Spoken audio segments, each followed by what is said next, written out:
those late calls. The New York Knicks ended up winning by 5 points, if I'm not mistaken. If I'm wrong, that one you guys can correct me. But came down to the final 2 minutes, and within those final 2 minutes, both teams correctly challenged the call, and both teams committed the turnovers. New York Knicks were able to close out the game, and after the game ended, there was a lot of stir, a lot of conversation about what some people were calling poor officiating and bad calls. If you've watched this show for the past 4 years, you know my stance, you know Dre's stance on bad calls.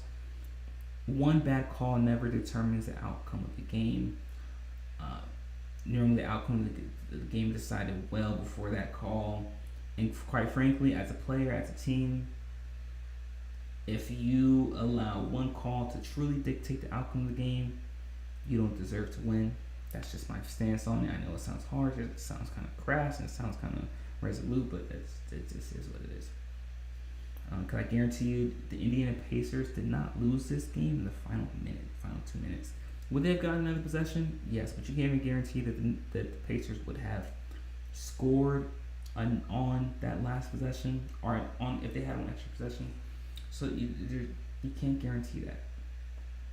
But the Indiana Pacers did not lose that game in those final 2 minutes. They lost that game in the second half when they allowed ample second chance opportunities to the New York Knicks by allowing many offensive rebounds, which is something we discussed in our preview video.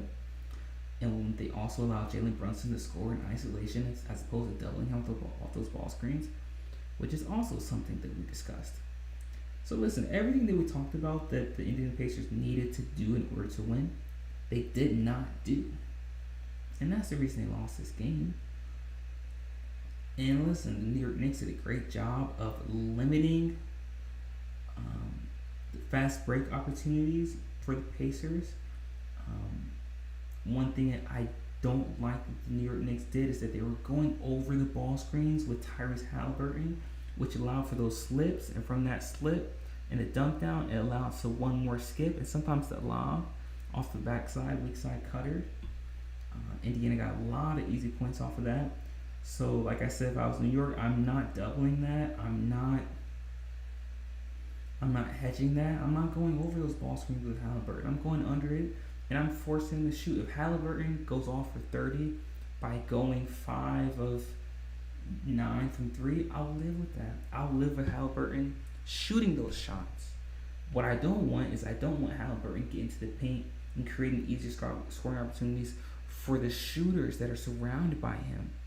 You know, the TJ McConnells, the Obi Toppins, the Pascal Siakams, the Miles Turners, the Ben Naismiths. That I don't want those guys scoring. I don't want Indiana to get easy scoring opportunities like that.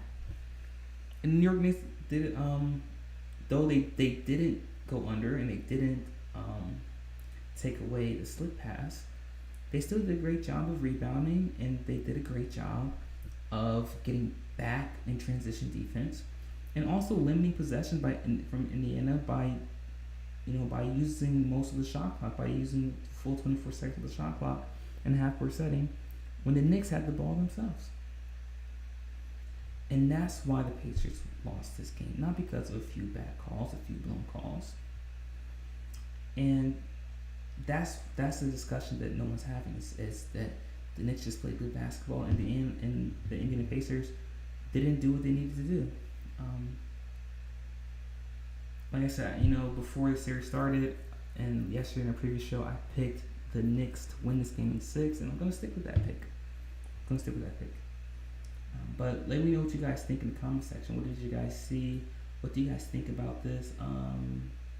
Do you guys think Indiana has a legitimate chance of winning this series? Or do you think the Knicks are going to win the series? And what do you guys think about the blown calls, or quote-unquote blown calls that occurred in Game 1? Do you agree with the calls? Do you disagree with them? Do you feel like more responsibility, more onus needs to be placed on the refs? Let me know what you guys think.